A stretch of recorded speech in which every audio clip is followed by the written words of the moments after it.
Mwananyamala hospitali. Lakini baada ya kugundulika ni tezi dume, walikuwa wanataka wanifanyie operation.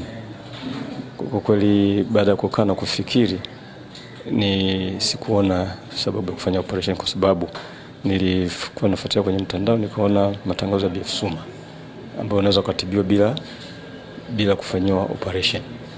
Kwa hiyo nikawatafuta, basi nikaanza kutumia dawa zao. Kwa hiyo baada ya kutumia dawa zao kwa miezi 3 mfululizo, sasa hivi niko vizuri.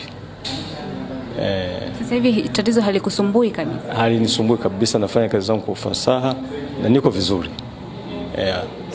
Ni wakati sasa wa watu wazima kama mimi, kwa sababu elimu vile vile nilipata kwamba mwanaume yote lazima anakuwa na tezi dume. Ila kadri umri unavyozidi kwenda, basi lile tezi linata